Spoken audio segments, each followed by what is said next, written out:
Mary's marriage to Ed came with a price, his mother Scarlet, who never hid her disdain. From wedding day insults to constant criticism, Scarlet seemed set on making Mary's life difficult. Tensions grew with each visit, until something even more shocking unfolded. Mary and her husband Ed drove in silence toward his mother Scarlet's house. Though they hadn't arrived yet, Mary was already looking forward to the ride back. Scarlet, after all, simply despised her at their wedding. Scarlet had even shown up wearing a veil. Mary had been grateful she hadn't arrived in a full wedding dress. Scarlet was one of those mothers who couldn't let go of her little boy. No matter how grown up he was. As they pulled into the driveway, Mary reluctantly stepped out, trailing behind Ed. She took a deep breath, steeling herself for whatever latest insult Scarlet had in store. Forcing a smile, she braced herself, hoping her expression would carry her through this visit. Scarlet opened the door with a wide grin and immediately wrapped her arms around Ed. Double quotes. "Oh, my baby, you're finally here. I've missed you more than you know," she exclaimed, holding him close. "Oh, my baby, you're finally here. I've missed you more than you know," she exclaimed, holding him close. Dinner felt endless as Scarlet launched into her usual list of complaints. Mary doesn't know how to cook. She doesn't work somewhere respectable. She doesn't even know how to dress herself properly, Scarlet declared, taking quick glances at Ed for support. Mary gripped her fork tightly, biting her tongue. She knew any response would just add fuel to Scarlet's fire. But then Scarlet said something that made Mary's patience snap words sharper than anything before. Scarlet looked across the table, her eyes fixed on Mary. "Well," she said, "slowly I think it's high time you gave me a grandchild. Or maybe," she added with a smirk, "Mary has some issues?" Mary's heart sank. They had been trying for a baby for 6 months with no success, and Scarlet's words stung like salt in a wound. "How dare you?" Mary burst out. "Stop meddling in our lives. Maybe it's your son who has the problem." Scarlet leaned back, eyes narrowing. "That's absurd. My son is perfectly healthy, thank you very much. But you, Mary, who knows what you were up to before meeting Eddie?" Mary's face flushed with anger. "You're a damn witch," she shouted, her voice trembling. She turned to Ed, who hadn't said a word. "Are you just going to sit there and let her say this?" Scarlet shot her son a pointed look. "Yes, Eddie, tell your crazy wife to show some respect," she said, her tone mocking. Ed shrugged, still scrolling through his phone. "Work it out yourselves." Scarlet leaned toward Mary, her voice low. "My neighbor mentioned herbal teas. She swears they help people like you." Mary opened her mouth to retort, but felt a sudden wave of nausea. She clenched her stomach, forcing the words out. "Why don't you drink your own tea?" Unable to hold it back, Mary bolted to the bathroom. When she returned, still pale, she looked at Ed. "I want to go home." "Okay," he said, barely glancing up. Scarlet tilted her head, a fake look of concern crossing her face. "What's wrong? Are you feeling sick?" Mary's eyes narrowed. "You probably poisoned me," she muttered, too tired to argue further. On the way home, Mary's mind raced. She had to know for sure. "Ad, can you stop at the pharmacy?" she asked quietly. He sighed but pulled into the parking lot. She hurried inside, grabbed a pregnancy test, and paid quickly. Back at home, she went straight to the bathroom. She held her breath, waiting. Then the results appeared, 2 lines. She gasped, feeling a rush of excitement and relief. She rushed to show Ed, her face glowing. "Ed, we're going to have a baby." Glanced at the test, his expression unreadable. "Oh, that's good," he mumbled, barely meeting her eyes. Mary's heart sank a little. She was overjoyed, but Ed's reaction felt like a shadow over her happiness. A few weeks had passed since Mary found out she was pregnant, and she was finally starting to adjust to the idea of becoming a mother. It was their first doctor's appointment, and she was sitting on the bed, waiting for Ed to finish his shower so they could leave together. She hoped he'd show some excitement, but he seemed distant lately, preoccupied and withdrawn as she waited.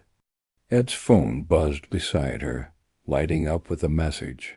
Usually she respected his privacy, but the way he'd been acting made her hesitate. Without fully realizing it, she reached for his phone. She tried to unlock it and was surprised to find a passcode. She couldn't remember him ever using one before. On a whim, she tried his birth date. The screen unlocked immediately. The message stared back at her, a picture of a half-dressed woman, smiling in a way that made her stomach twist. Below the picture, a message read, "Can't wait to see you, baby." Her hands trembled as she scrolled through the conversation, each word feeling like a fresh betrayal. Ed had told this woman he was wealthy, a construction company owner a far cry from his real job. Heart-pounding, she took screenshots, saving them on her phone as evidence of his lies and deceit. When Ed came out of the bathroom, she was waiting, holding his phone. Her face was pale, her eyes filled with hurt and anger. "What is this?" she shouted, thrusting the phone toward him. His expression turned hard and he grabbed the phone from her hand. "None of your business," he snapped. Mary's voice rose, filled with pain. "None of my business? You're cheating on me." "And I'm pregnant, Ed, your pregnant wife." His eyes narrowed. "Maybe you're the one cheating on me," he shot back, a sneer forming on his face. "How do I even know this baby's mine?" Mary felt her whole world spin. "Are you serious? We've been trying for 6 months. Now you're saying this?" Her voice broke. Ed crossed his arms. 6 months, no luck, and now, all of a sudden, it just happens? Convenient. You've been seeing this woman for more than 6 months. Ed, I saw everything. You've lied to her, too. Told her you're rich, that you own a company. Mary's voice trembled. Ed shrugged, coldly unmoved. Doesn't matter. I'm filing for divorce. This marriage is over. You really think that woman will stick around when she learns the truth about you? Mary shot back. Trust me, she won't find out. And when this is over, I'll take this house and everything else you have, plus my mom's money. He smirked. Mary's voice rose in protest. This house was bought by my father. Yeah? It's in both our names, Ed replied with a smug smile. Mary's voice softened as she asked, "What about the baby?" Ed just shrugged. "You can't prove it's mine until it's born. By then it'll be too late." And with that he threw her out, leaving her in tears. Desperate and hurt, Mary made a choice to go to Scarlett and show her everything. Scarlett had to know the truth about her son.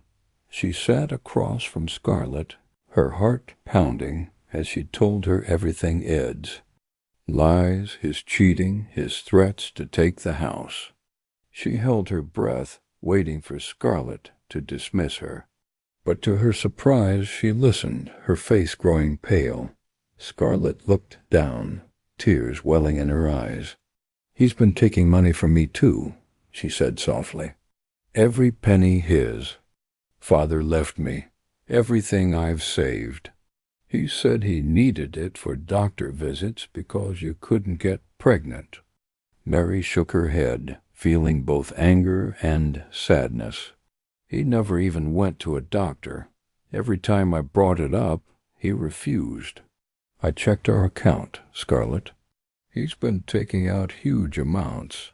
Scarlett clenched her fists. "I can't believe my son would do this," she said, her voice shaking. "He lied to both of us." Mary looked at Scarlett, surprised. "You've never been on my side before. What changed?" Scarlett sighed. "I was a mother trying to protect her son. But now I see I need to protect others from him. His father was the same a cheater. I endured it, hoping Ed would be better. But he isn't, and I don't want anyone else to suffer like I did." Mary looked at Scarlett, surprised. "You've never been on my side before. What changed?"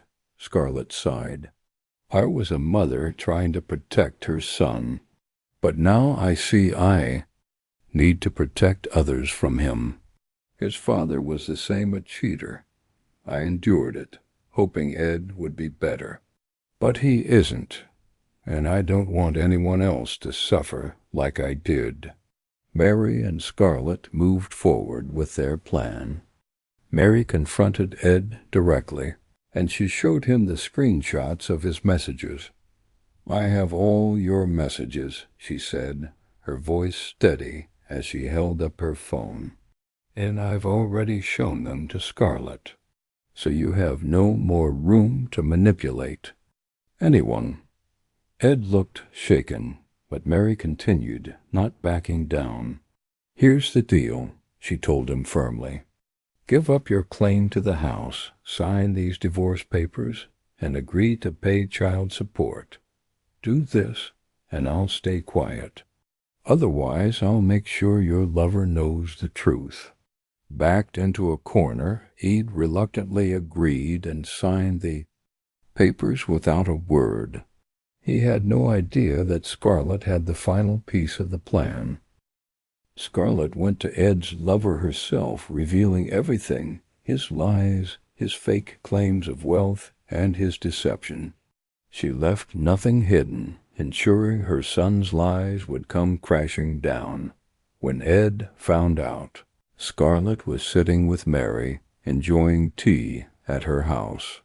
Suddenly, loud banging echoed from the front door, followed by Ed's furious shouting. "You promised you wouldn't tell if I did everything you asked." He yelled through the door, his voice sharp with anger. Mary looked at the door calmly and replied, "I didn't tell her anything, Ed." Scarlett raised her voice so Ed could hear. "I did," she called out firmly. "I taught you that lying is wrong, but you clearly didn't learn. You're both insane," shouted, his voice shaking with rage. "You'll regret this. I'll make you pay." Just then, the police arrived, alerted by a neighbor's call.